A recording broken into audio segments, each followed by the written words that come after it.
उपदा, तुम कहते हो कि खुदा मौजूद है, तो फिर तुम उसका मुझे सबूत दो। क्या तुमने उसको देखा है? देखो, हर चीज देखने से सबूत नहीं मिलता। क्या तुमने कभी हवा को देखा है? नहीं। अच्छा, तुम कहते हो कि हर चीज को खुदा ने बनाया है, तो फिर खुदा को किसने बनाया है? नहीं ना, जो बनाया जाए वो क्रिएटर ही नहीं होता। क्रिएटर तो वो होता है जो हमेशा से मौजूद है। साइंस कहती है कि सब कुछ बिग बैंग से शुरू हुआ, तो फिर खुदा की जरूरत कहाँ है? बिग बैंग एक घंटी की आवाज है। सवाल ये है कि वो घंटी बजाई किसने? साइंस तो सब कुछ एक्सप्लेन करेगी, बिग बैंग, फिजिकल लॉज और एवोल्यूशन। तो फिर खुदा की जरूरत कहाँ है? बस हमें प्रोसेस बताती है, ना कि उसके पीछे की वजह पे। हर सवाल का जवाब एक लाइन में नहीं समझा जा सकता। इस सफर में हम वो 5 सवालात लेंगे जो लोग खुदा के वजूद के ऊपर उठाते हैं।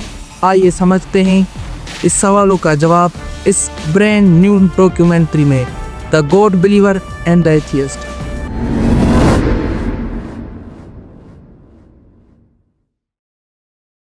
हर इंसान के अंदर कुछ ऐसे सवालात जरूर छुपे होते हैं जिनका अगर जवाब ना मिले तो इंसान लरस जाए।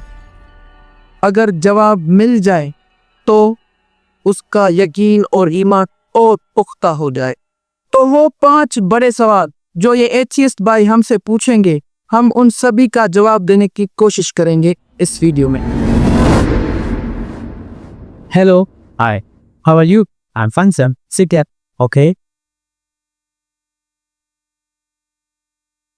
उपदा, तुम कहते हो कि खुदा मौजूद है, तो फिर तुम उसका मुझे सबूत दो। क्या तुमने उसको देखा है? ये सवाल बहुत सीधा लगता है, लेकिन इस सवाल की बुनियाद ही गलत है। पैदा तो वो चीजें होती हैं जो इस वक्त के अंदर बनाई जाती हैं, जैसे तुम, मैं, या स्टार्स, गैलेक्सीज, या फिर ये वर्ल्ड। गॉड उन चीजों से बाहर है। गॉड को हम पहला सबब कहते हैं, यानी फर्स्ट कॉल, जो कभी पैदा नहीं हुआ। तो जो एक लंबी चेन है। अगर तुम कहते हो कि खुदा को किसने बनाया, तो फिर उसको भी किसने बनाया, तो फिर उसको भी किसने बनाया, तो ये चेन कभी रुकेगी ही नहीं। मगर रियलिटी में ऐसा नहीं होता। कहीं ना कहीं बुनियाद जरूर होती है, और यहाँ बुनियाद खुदा है। वो सबका सबब है, मगर उसका कोई सबब नहीं।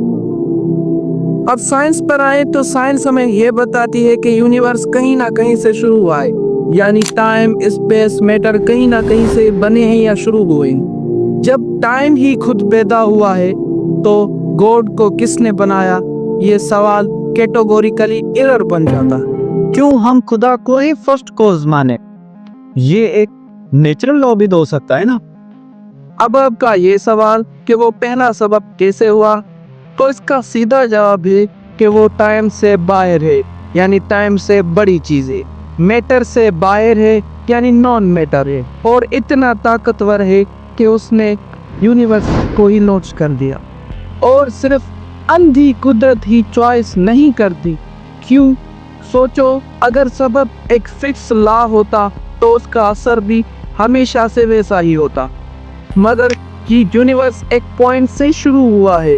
जैसे कोई बंद दरवाजा तब खुलता है जब कोई हाथ उसे खोले या धक्का दे, यानी किसी ने चॉइस किया कि मुझे ये दरवाजा खोलना है, तभी खुला, वरना वो कैसे खुलता। हाँ, इसीलिए ये पहला सबब हमें पर्सनल लगता है, एक इरादे वाला, एक मकसद वाला लगता है। आई होप आपको मेरा पहला जवाब पसंद आया होगा। अगर खुदा है तो फिर उसको किसने बनाया है?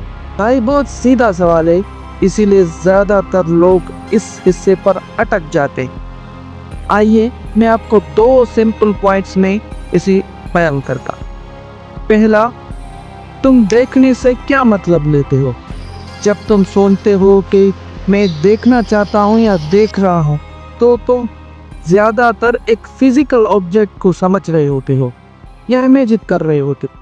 जब तुम हवा, ग्रेविटी और ऐसी कई चीजों के बारे में सोचते हो या समझते हो, क्या तुम उन्हें डायरेक्टली देख पाते हो?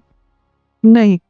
जब हम किसी झंडे को लहरते हुए देखते हैं तो हमें पता चलता है कि हवा मौजूद है। जब कोई चीज ड्रॉप करते हैं तो हमें पता चलता है कि ग्रेविटी मौजूद है। हम इफेक्ट से कॉज की तरफ जाते हैं। साइंस इसी तरह काम करती है। हम ऐसी चीजों को नहीं देख सकते मगर उनका एविडेंस हमारे पास मौजूद होता है और हम उससे बेस्ट एक्सप्लेनेशन निकाल पाते। दूसरी चीज, ह्यूमन लिमिटेशन। क्या तुम एक छोटी सी बंद खिड़की से इस पूरे यूनिवर्स को देख सकते हो? नहीं। इसी तरह अल्ट्रावायलेट रेस को हम या ऐसी कई रेस को, वेव्स को हम नहीं देख सकते मगर उन्हें इंस्ट्रूमेंट के जरिए जरूर डिटेक्ट कर सकते हैं। साइंस ने हमें दिखाया कि रियलिटी बहुत बड़ी है। वेव्स, फील्ड, डायमेंशन जो हमारी सेंस से बाहर की चीजें हैं, इसीलिए ना देख पाना, ना होना कभी ही नहीं। क्या तुमने कभी हवा देखी है? नहीं, मगर ना देखने की वजह से तुम उसका डिनाई नहीं करते। तुम उसके असरात और रीजनिंग से उसे एक्सेप्ट करते हो कि हवा मौजूद है। एक 3D वर्ल्ड है और तुम्हारे हाथ में एक कैमरा है और तुम उसकी पिक्चर निकालते हो और उस पिक्चर को क्या देखकर तुम ये कहते हो कि इस पिक्चर के अलावा कोई और वर्ल्ड या और चीजें एग्जिस्ट नहीं करती। ये लिमिटेशन है। जैसे कैमरा की लिमिटेशन है वैसे हमारी आंख की भी लिमिटेशन होती है। कई चीजें हमें नजर नहीं आती मगर उसके असरात, उसकी ब्यूटी और उसकी लॉजिक हमें समझ में आ जाती है। भले ही वो चीज हमें ना दिख रही हो लेकिन हम मान लेते हैं कि वो जरूर है। और ऐसी कई डिटेल्स हम एक्सपीरियंस करते हैं और इस ब्यूटी को देखते हैं तो हमें समझ आता है कि कोई ना कोई गॉड, कोई खुदा, कोई अल्लाह जरूर मौजूद है। साइंस कहती है कि सब कुछ बिग बैंग से शुरू हुआ, तो फिर खुदा की जरूरत कहाँ है? बहुत अच्छा सवाल है और इसी वजह से आज का दौर वजूद में आया। सचमुच साइंस हमें बहुत चीजें बता चुकी है और बता देगी मगर लोग यहाँ पर बहुत छोटी सी चीजें मिस कर देते कि साइंस बताती है कि कोई चीज कैसे चल रही मगर उस चीज के पीछे वजह क्या है वो अक्सर नहीं बताती। साइंस हमसे पूछती है कि ये चीज कैसे काम करती है। जैसे फिजिक्स बताती है कि प्लैनेट्स कैसे घूमते हैं, बायोलॉजी बताती है कि लाइफ कैसे इवॉल्व हुई है। लेकिन जब तुम पूछते हो कि ये सिस्टम क्यों वजूद में आया है या ये ऐसी क्यों है, दूसरी तरह क्यों नहीं हो सकती, साइंस इन सवालों का जवाब नहीं देती। ये मेटाफिजिक्स की फील्ड है, रीजन बियॉन्ड मैकेनिज्म। मैकेनिज्म के पीछे रीजन क्या है वो मेटाफिजिक्स बताती। अब मैं आपको 3 सिंपल इसम पूछ देता हूँ कि आप और भी किरे बदल। First example, big bang. सोचो एक ऐसा एक्सप्लोजन होता है जो सब कुछ तबाह कर देता है। आमतौर पर एक्सप्लोजन ऐसे ही होते हैं लेकिन बिग बैंग एक ऐसा एक्सप्लोजन जो बिगाड़ने की बजाय एक सिस्टम बना देता। ग्रेविटीज लॉ और स्टार्स और लाइफ, ऐसी कई चीजें बिग बैंग से पैदा होती। सोचो बहुत से रॉकेट हैं और तो उनको एक पैटर्न में डिजाइन करते हो और वो आसमान में जाकर फट जाते हैं और वो एक खूबसूरत पैटर्न बना देते हैं। तो क्या ये अपने आप हो गया? वो एक तुम्हारी प्लेनेट थी। वैसे भी गॉड की बिग बैंग एक प्लेनिंग, तो एक ऐसा बड़ा धमाका जो के बिगाड़ के बजाय एक सिस्टम बना देता है और उसके पीछे कोई क्रिएटर नहीं, ऐसा हो ही नहीं सकता। दूसरा एग्जाम्पल, एक अंडा। सोचो एक ऐसा अंडा जिसमें एक छोटा सा सेल होता है और उस छोटे से सेल में एक डीएनए का कोड होता है और उस कोड की मदद से एक ऐसा चूजा पैदा हो जाता है जिसकी इंफॉर्मेशन उस डीएनए के एक छोटे से कोड में होती है। जैसे हम इंसान एक छोटे से सेल के एक छोटे से डीएनए के कोड में हमारी सारी इंफॉर्मेशन फीड होती है और उसके बाद एक छोटा सा बच्चा पैदा होता है जो आगे जाकर इतना बड़ा बन जाता है। साइंटिस्ट हमें अंडे और एम्ब्रियोलॉजी का प्रोसेस बताते हैं, लेकिन सवाल अब भी ये है कि एक छोटे से डीएनए में एक छोटा सा कोड जो एक इंसान पैदा करता है वो कैसे? एक छोटे से अंडे में से एक छोटा सा सेल, एक छोटे से सेल में से एक छोटा सा डीएनए और उसमें इतना बड़ा कोडिंग सिस्टम। जैसे कंप्यूटर को ऑपरेट करने के लिए हमें उसे प्रोग्रामिंग लैंग्वेज देनी पड़ती है, वैसे ही इंसानों में ये कोड तो मौजूद है, मगर इस कोड ने इंसान को पैदा नहीं किया, मगर इसके पीछे कोई और ही बड़ी हस्ती है जिसे हम क्रिएटर कहते हैं। Number 3, animal adaptation. क्रोकोडाइल का बाइट बहुत ताकतवर होता है, लेकिन वो उस बाइट फोर्स को इस्तेमाल करता है और उसने वो खुद इन्वेंट नहीं, उसका जिस्म ऐसी तरह से बना है कि वो इस एबिलिटी को यूज करता है। ये बताता है कि लिविंग चीजें लॉज और स्ट्रक्चर के ऊपर काम करती हैं और ये स्ट्रक्चर इसी वजह से ऐसा बन गया। इसी तरह हम ह्यूमंस के बायोलॉजिकल सिस्टम को देखें तो दिमाग, आंखें और ये डीएनए इवॉल्व हुई है। साइंस हमें ये बताती है, लेकिन ये इतने परफेक्ट तरीके से क्यों ट्रेंड है, या क्यों डीएनए में 3 बिलियन कोड ही क्यों नहीं? ये फाइन ट्यूनिंग, ये ऐसी फाइन ट्यूनिंग क्लियर बताती है कि इसके पीछे कोई ना कोई डिजाइनर जरूर मौजूद है। अगर खुदा वाकई में मौजूद है तो फिर तुम उसे टेस्ट क्यों नहीं कर सकते, या फिर साइंस लैब में उसका प्रूफ क्यों नहीं दे सकते? ये सवाल एक खुद ही गलतफहमी है।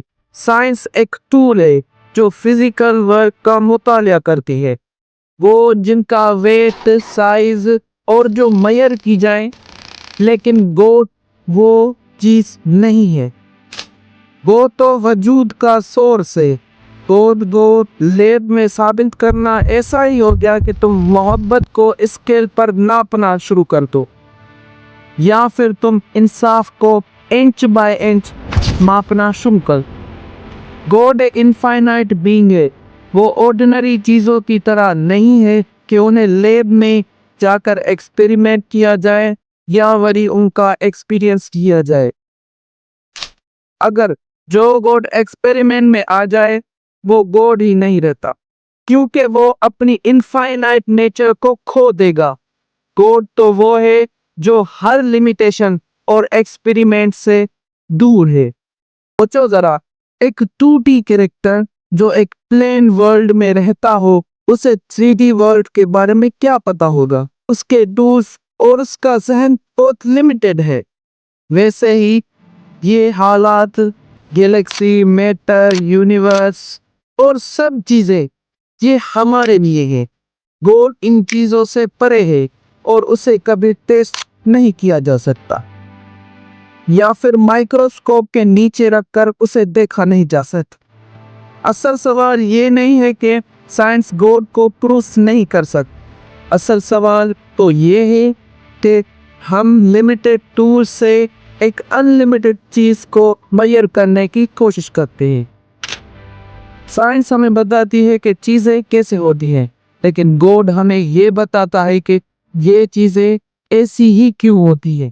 अगर हम सिर्फ साइंस और लॉजिक को माने तो फिर क्या और कैसे के सबूतों से हम गॉड के वजूद को लॉजिकली तस्लीम कर सकते हैं? अच्छा सवाल है, और इसका सीधा जवाब ये है कि साइंस हमें कुछ ऐसी चीजों का डेटा बताती है जो कि बेस्ट एक्सप्लेनेशन बन पाती है एक ऐसी इंटेलिजेंट नॉन फिजिकल कॉज जो मौजूद है। मैं आपको पॉइंट बाय पॉइंट पर समझाने की कोशिश करता। साइंस हमें कुछ रे फैक्ट्स बताती है, जैसे इस यूनिवर्स का आगाज लाइस का कोड। पॉइंट नंबर 1, साइंस का तरीका है ऑब्जर्वेशन। साइंस हमें कुछ ऐसे रेयर फैक्ट्स बताती है, जैसे इस यूनिवर्स का आगाज, फिजिक्स के नंबर और लाइस के कोड्स और कॉन्सिक्वेंसेस के एक्सपीरियंस। फिर हम सोचते हैं कि इन फैक्ट्स को हम लॉजिकली कैसे समझें या उन फैक्ट्स से कुछ एक्सप्लेनेशंस जोड़ पाते हैं। ये डिडक्टिव प्रूफ नहीं, बल्कि इन्फ्रेंस टू बेस्ड एक्सप्लेनेशन और लॉजिक तक पहुंचने का एक जरिया होता है। उसी तरह जैसे हम क्राइम सीन पर फोरेंसिक एविडेंस को तलाश करते हैं, अगर कोई आई विटनेस ना हो तो ये भी एक वैसा ही केस है। नंबर 2, कॉस्मोलॉजी और यूनिवर्स की शुरुआत। मॉडर्न कॉस्मोलॉजी हमें ये कहती है कि यूनिवर्स की स्टार्टिंग हुई है, यानी टाइम, स्पेस और हर चीजें कहीं ना कहीं से शुरू हुई। हर चीज अगर कहीं से शुरू हुई है तो टाइम भी कहीं से शुरू हुआ है, यानी यूनिवर्स के बनने पर टाइम शुरू हुआ है, लेकिन टाइम को जिसने बनाया होगा वो टाइम से भी बाहर होगा, तो वो उससे बड़ा कोज हुआ। ये लॉजिकली एक ऐसी वजूहात पर इशारा करता है जो कि फिजिकल नहीं है और मेटाफिजिकल हो सकता है। Number 3, fine tuning balance of the universe. Physics में कुछ ऐसे कांस्टेंट और इनिशियल वैल्यूज और नंबर्स हैं, अगर उनमें कुछ भी थोड़ी सी हरकत आती तो ये कायनात कभी वजूद नहीं करता। ये कोई छोटी पॉसिबिलिटी नहीं। हमारे साइंस में अगर छोटे सी इंडिपेंडेंट चीजें साथ में आकर मिल जाती हैं तो हम आम तौर पर ये नहीं सोचते हैं कि कोई डिजाइन लाइक कॉज मौजूद है या हो सकती है। तो बेस्ट सिंपल एक्सप्लेनेशन एक डिजाइनर क्रिएटर पर ही जाके खत्म होती है। Number 4, information in biology, DNA as a code. जब हम साइंस डेटा सिंबल्स देखते हैं तो हमें कोड नजर आता है। कोड्स हम देखते हैं तो हमारे दिमाग में ऑटोमेटिकली एक कोडर का ख्याल आ जाता है। केमिकल रिएक्शन में कभी आपने खुद ब खुद एक कोड बनते हुए देखा है? नहीं। साइंस अभी तक यहाँ पहुंची है कि एक नेचुरल मैकेनिज्म बहुत कुछ बताता है, लेकिन कोड जैसी इंफॉर्मेशन का बेस्ट एक्सप्लेनेशन अभी तक कोड डिजाइनर के अलावा कोई भी है। 5वां, कॉन्शियसनेस और रीजन्स। हम सिर्फ बिहेवियर और ब्रेन एक्टिविटी पर नहीं, हम महसूस भी करते हैं। रेड कलर का रेड पाना ये हमारे एक्सपीरियंस और न्यूरॉन फायरिंग पर भी नहीं। अगर थॉट मीनिंग और ट्रुथ सीकिंग सिर्फ मैटर में अंदर होती तो वो ऐसा सच कैसे बयां करती। इससे लगता है कि माइंड की कुछ खास क्वालिटीज जो फिजिकल रिडक्शन से पूरी एक्सप्लेन नहीं होती, और ये एक भी माइंड लाइक कोर्स का इशारा देती है, जिसे हम कोड कह सकते हैं या क्रिएटर या डिजाइनर कह सकते। इनमें से कोई भी एक अकेली चीज ये प्रूफ नहीं करती, मगर जब सब चीजों को साथ में रखकर देखा जाता है तो ये सर्व देती है। जैसे यूनिवर्स की beginning, fine tuning, information of life और कॉन्शियसनेस एक साथ रखते हैं तो हमें पता चलता है कि एक non physical intelligent super being जो इस स्पेस मैटर टाइम से बाहर है, जिसे हम आम तौर पर गॉड, खुदा, अल्लाह, भगवान और नाम से जानते। मेरी इस वीडियो बनाने का मकसद ये था कि कोड के ऊपर जो 5 बड़े सवालात किए जाते हैं उनका जवाब दिया जाए। जो लोग दलील को एक्सेप्ट करते हैं तो उनके लिए ये वीडियो एक नया रास्ता हो सकती है। जो लोग इसको एक्सेप्ट नहीं करते तो उनकी अपनी मर्जी में। इस वीडियो से मेरा किसी को मजबूर करने का मकसद नहीं, बल्कि खुदा के वो हकीकत पेश करना है जो मौजूद। कुछ लोग इस एविडेंस में गॉड को दबा ले सही और कुछ लोग नहीं पाते। सो इसीलिए हम अपने एचएस भाई का शुक्रिया अदा करते हैं कि उन्होंने हमारे लिए वक्त निकाला।